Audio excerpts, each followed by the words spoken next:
What's up, world? I just wanted to come in because I wanted to speak on something that's been getting on my last nerve. Um, this whole narrative, and it's been a narrative that started with, like most of LeBron's bullshit narratives, started with a nut job named Skip Bayless, right? The narrative that the East was weak. This is the narrative that is pitched constantly by Skip Bayless because he has no other way of discrediting the fact that LeBron went to 11 straight finals. You cannot discredit a record like that. The only way you can do it is by demeaning the competition. Yet nobody ever does that with Michael Jordan. That same piece of crap, Skip Bayless never does that when he analyzes why Michael Jordan won three-peated twice in a row.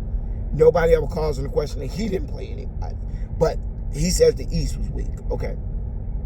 Let's go to LeBron in his prime. Meaning the majority of time, that means from the time he went to the Miami Heat to the time he went to the Cavs to the time that he went to the Lakers. 11. He went to 11 straight finals. He skipped and then went to the finals again. Right? And won the championship again. So really he went to the finals 12 out of 13 years. Right? So, but that aside, right? Starting with the Miami Heat. During the time LeBron was at the Miami Heat, the best teams were in the East. That's when you had Derrick Rose Bulls, Big Three Celtics, the Atlanta Hawks with Horford in them when they were winning 65 to 68 games a year. Toronto with DeRozan and Lowry. Let me see. Who else was in the East? You say the Knicks were bad. The Heat wasn't that good. Well, obviously when LeBron was on the Heat, they were one. But I'm just kind of swapping the Cavs and the Heat out. So when the Heat were good, the Cavs weren't good. And when the Cavs were good, the Heat weren't good. So you can throw in the Cavs and the Heat, but that's LeBron's team. So you got maybe, what?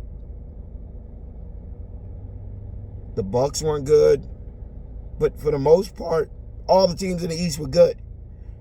The West, on the other end, you can say they had the Spurs, but Spurs were long in the tooth at that point, right? But at the beginning, when he was on the Heat, the Spurs were good, right? But OKC was extremely young, and because I think people have selective memories when it comes to LeBron. It's like people like Jordan fans. It's so hard to discredit LeBron without looking like a nut job, right? Because he's done so many things and he's done so many crazy, amazing things that they have to make excuse for it other than him just being great, right? They have to say they have to add some type of modifier that takes away something that should obviously show how dominant the guy is. But instead of them doing that, they have to find an out that allows them to not give credit where credit is due. But if you actually look at it, it's very, very funny because what's his name? The West you had OKC, who was extremely young. You had Golden State, which are extremely young, up until LeBron's like 7th time going to the finals, right? None of those guys, when OKC made it, they never made it back for the next 2 or 3 years. When Golden State made it, they wouldn't have beat LeBron had it not been for Kevin Durant. So you sit there and you think in your mind that the East was weak and the West was strong, yet LeBron almost beat the Golden State Warriors by himself with backup people. So if you don't want to give LeBron credit for being for what he did, then why not give him credit for nearly beating the team that beat everybody in the West? LeBron played the Golden State Warriors at a time when they were winning 60 to 70 games a year, right? The year that they won 72, meaning they ran roughshod over the West. LeBron them beat them. So it's so amazing how stupid these people can be when it comes down to LeBron. It's such a blind hatred that you can that it's not it's a love for other people that cause them to hate LeBron. It's a love for Kobe. It's a love for MJ. They love these people at the expense of common sense. So they don't want to face the fact that this guy is just better than the people that they love. So he's done more. He's shown more. But instead of them having to face that, they just change and fuzz the stats so that an amazing accomplishment can be undermined. And they start out, and Skip Bayless is creatively stupid, right? He does not need logic. He just needs deniability. Meaning, if you cannot prove it, I can say it. He'll say he lives in the subjective. And mostly that's a woman's trait. That, and I think like middle-aged guys, middle-aged conservative to liberal guys live in that. They love to live, well, not even, I just realized that because it's not even really a political thing. It's just more so stubborn people.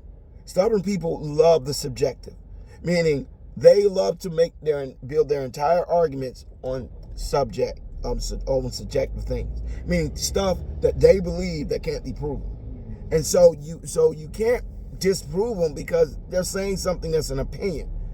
But their opinions sometimes can be so ridiculously stupid that when you go to point out that, yes, but that's not even an opinion, that's just ridiculously wrong. And I say, well, you prove that. No, the East was bad. The East was not bad. You're saying something that was not true. The East was bad 1 year. 1 year. Other than that, the year before LeBron took the Cavs when LeBron took the Cavs to the championship game, the East was weaker. Yes. But the Cavs were weak. LeBron's team was weak. And he didn't just go through the East. He damn near, gentlemen, swept the whole entire East with a team that was well below average. A team with a bunch of guys who became guys who didn't even stick around in Cleveland and ended up playing for teams that they couldn't even start on. And LeBron took that team to the finals. So my point in saying what I'm saying is to point out these guys are just nuts. And to take away accomplishment, think about that. That means from the time a kid was in the first grade to the time that they were in the 12th grade, a senior in high school, LeBron was in the finals every single time they turned it on. That's from kindergarten from first grade to 12th grade. That is an amazing feat. And then he skipped a year, and then by the time they were freshmen in college, he was in the finals again. So that means from the time they was in first grade to their freshman year in college, their sophomore year in college, LeBron only missed the finals once. Yet you're trying to convince that guy that LeBron is not the best basketball player to ever live because Michael Jordan won three championships in 10 years. 6 championships in 10 years.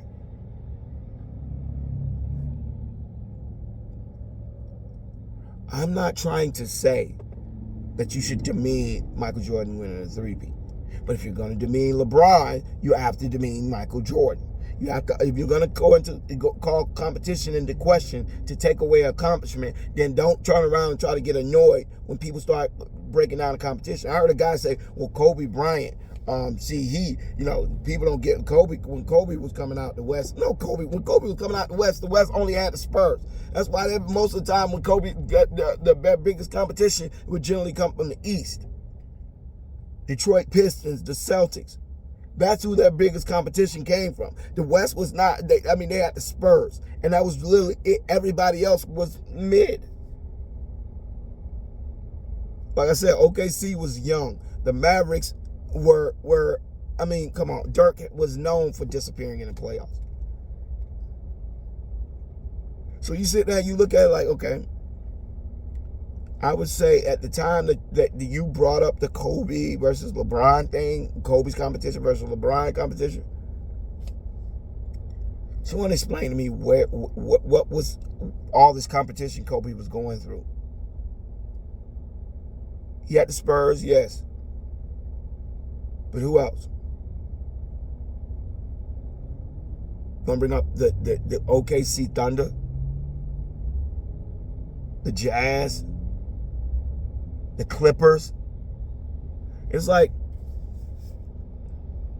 if you're gonna do that, then why can't a person point out that LeBron was going against the Derrick Rose Bulls with Joakim Noah Defensive Player of the Year, and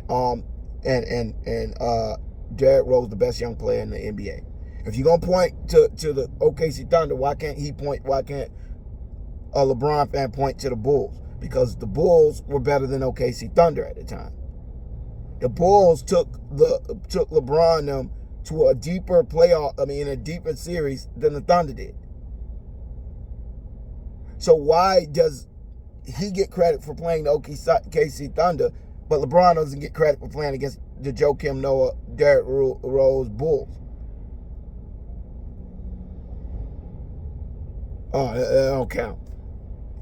He should get credit for the Mavericks, but LeBron should get credit for the Atlanta Hawks. The Atlanta Hawks that went with Lou Williams and Al Horford and Paul Millsap and I can't remember the other one, but they had a deep squad. Jamal Crawford, they had a deep 6th man of the year in Jamal Crawford. Why in the world should we give him credit for beating the Dallas Mavericks, but not LeBron credit for beating the Atlanta Hawks?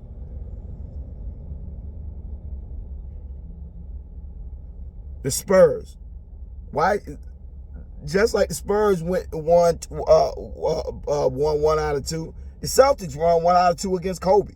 So why should he get credit for the Spurs, but LeBron not get credit for the Celtics? It makes absolutely no sense. But the West was strong and the East was weak. It's like, no, it wasn't. The East was the stronger of the conferences back then. The West was not that strong then. People remember it after OKC and Golden State got older. Then people started, and the Clippers with Chris Paul. So people started to remember it later. But that came later in Kobe's career. That wasn't during his prime, and that wasn't when he was winning championships. When those teams came of age, Kobe's teams were non-factors. They were bottom feeders. And people say, well, look at LeBron's team. Well, that's not a even comparison. LeBron on the Lakers has never been healthy first, and he's never had AD for a full season. And they gave up half of their people for that. LeBron is not 31, 32 years old no more. He can't carry a team while his most dominant addition, meaning the person that they gave up all their assets to acquire, is never healthy. That would have been like if you put LeBron on the Heat and Bosh never was always hurt. And Dwayne Wade wasn't there. Now I'm just stuck here with a team with a strapped cap, in which I can't bring in players to accent the fact that you're hurt all the time. And I also can't win with the team I have. They're way too limited. And I'm not the same guy that was 10 years ago that could make up all these inconsistencies because A, I'm older. I'm getting more injured trying to do what I did when I was 32, 33 years old. So people will hold the fact that LeBron, without Anthony Davis, didn't make the playoffs for 2 years. We'll make an excuse for Kobe. That the West was super hard. It's like, come on, man. You and I both know that LeBron's West is way tougher than Kobe's West. And now all of a sudden, the minute it looked like LeBron was going to get back, well, LeBron had the Lakers at the top of the West. The West is weak. Now the West is the one that's weak. Now the West is the one that's weak. This goes to show you, the minute LeBron does something, they find a way to make it less valuable. Whenever Jordan does anything, they found a way to make it more valuable, because they are not speaking from a logistic, logical standpoint. They're speaking from a subjective, bias standpoint. And because they're so biased, they get angry with you for wanting to argue or wanting to point out the problems. And they'll say things that they think are factual, yet are woefully, like crazy, one-sided, looked at it from one angle. And the minute you introduce something that they never thought about, they'll just ignore it. Like, yeah, but that makes no sense. The East wasn't weak. I know this is the narrative that started with Skip Bayless, but like 90% of the narratives that about LeBron, they start with Skip Bayless, because Skip Bayless is the living personification of every Jordan fan. Desperate old people trying to find a way to demean the actions of somebody, of a guy who is busting his butt to meet lofty goals that he shouldn't have had to meet in the first place. Yet you're there all the time, willing to cut down everything he does, willing to point out everything he does, because in your mind, you want Jordan to be seen as the GOAT.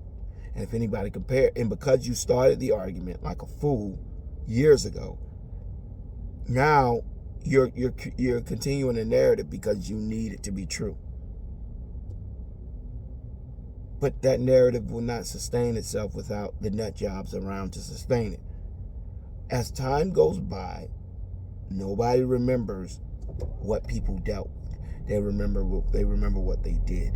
And LeBron has had a stronghold on the NBA for 20 years. Guys who are 22, 23 has only known LeBron as the best player. And this is from the time they were little to the time that they're old.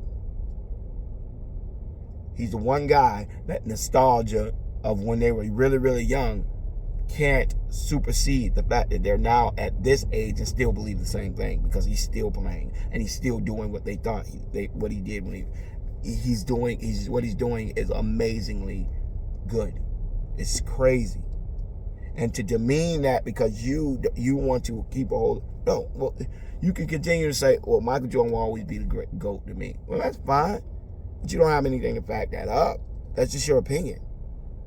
Factually, and when you look at the statistics, when you look at the accomplishments, Michael Jordan's accomplishments are pale in comparison to LeBron's accomplishments. LeBron has achieved more. LeBron has accomplished more. Only thing you can say is Jordan did better than LeBron was all team awards. That easily can be debunked and cross-examined by the fact that he had a good team and weak competition. So yeah, that's like saying because Bill Russell won more, that somehow Michael Jordan pales in comparison to him. That doesn't make, you can't use team awards to make individual claims.